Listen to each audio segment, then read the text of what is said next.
Why this interest in the bottom of the world? Nobody living down there. I tell you one reason they're interested. It's by far the most valuable, important place left in the world for science. Have you ever heard of Operation High Jump? No. Dude, What's it's Operation crazy. High Jump? What does that mean? You've never heard this? No. It's the greatest story ever, bro.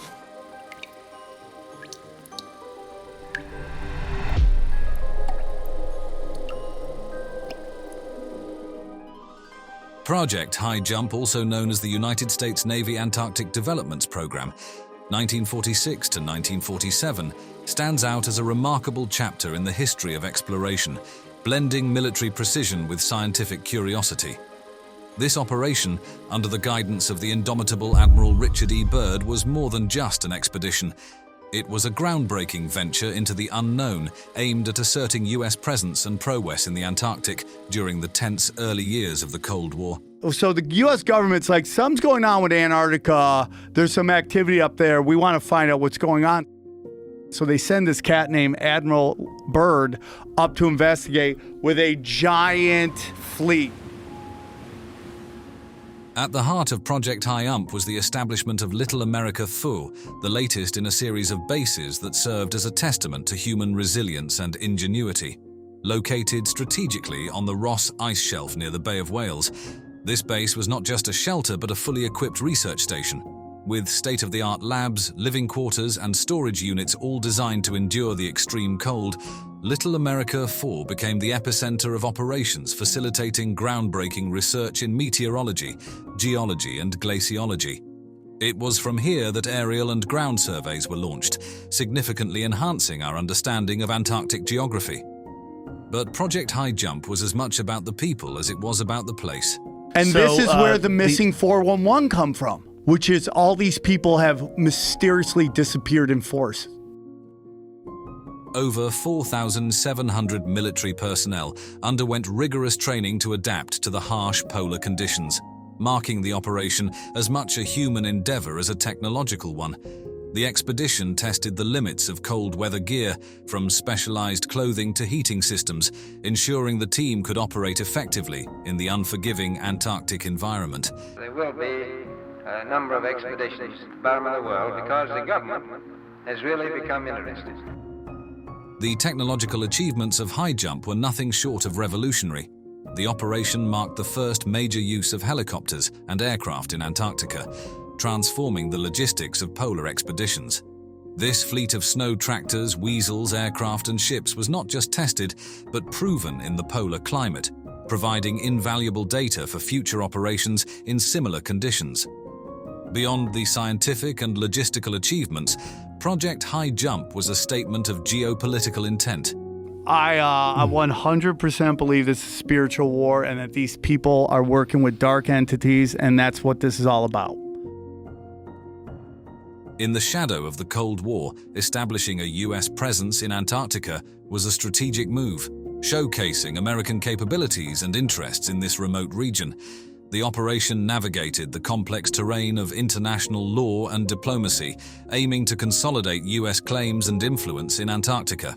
I think there's low-frequency stuff going on, and they've made deals with people and things, and that's what I think's going on.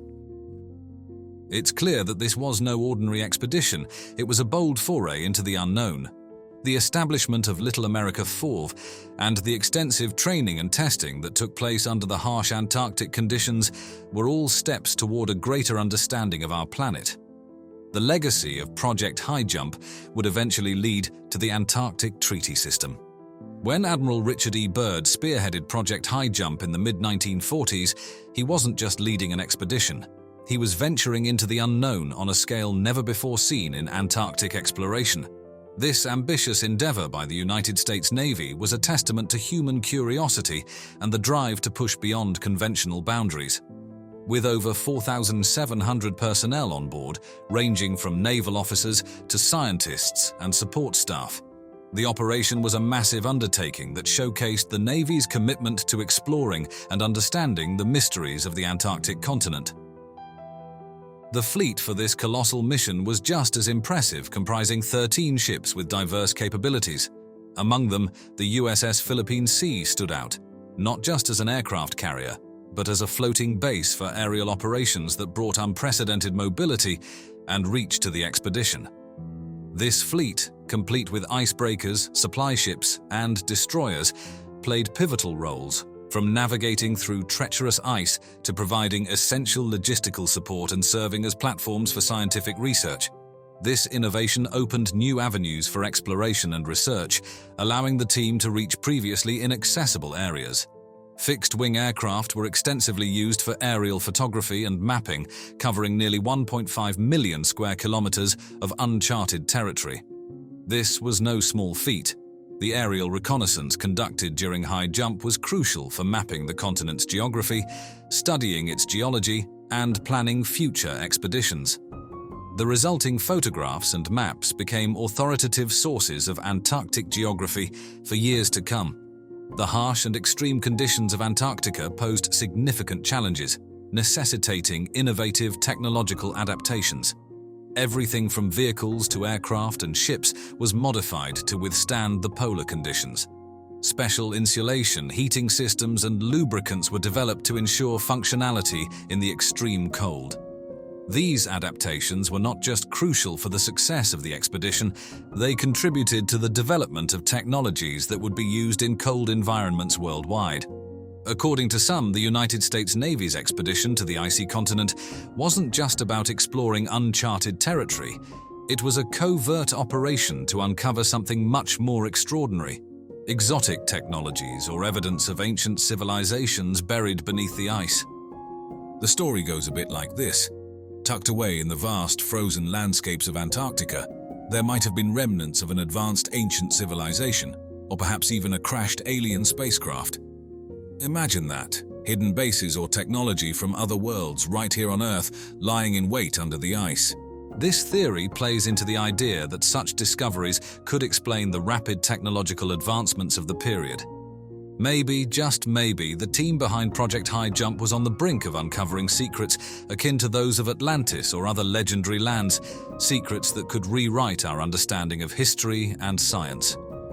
But let's take a step back and sift through the layers of this captivating story. When we dive into the official records and facts from the expedition, a different picture emerges, one rooted firmly in the realm of scientific exploration and research.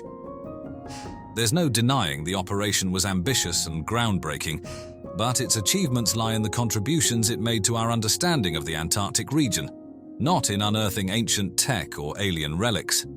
Now, one of the most intriguing conspiracy theories that's been swirling around for decades, the idea that Project High Jump was actually a secret mission to uncover a German base hidden deep in the icy expanses of Antarctica. It's a tale that mixes real historical events with a hefty dose of speculation, all set against the mysterious backdrop of the Antarctic wilderness. Let's start at the beginning. Back in the late 1930s, Germany did indeed embark on an expedition to Antarctica, known as the Third German Antarctic Expedition.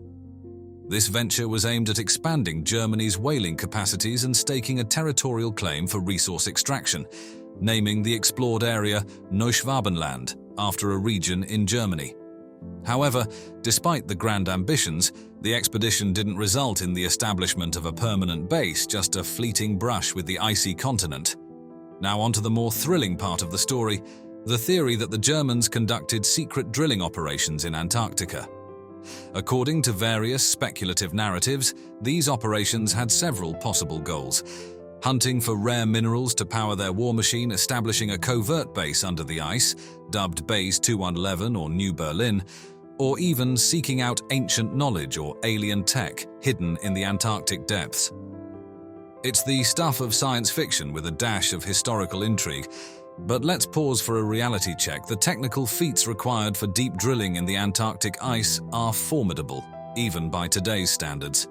Considering the technology available in the 1930s and 1940s, the idea that they could have pulled off such a feat is highly improbable. Modern ice core drilling projects, which have successfully reached great depths, rely on sophisticated equipment and logistics that simply weren't at the Germans' disposal. But as World War II came to a close, rumors started to take flight.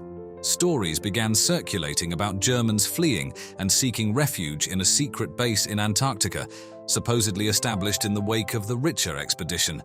As the years went by, this theory found its way into various books, articles, and eventually online forums and documentaries, each iteration adding layers to the narrative.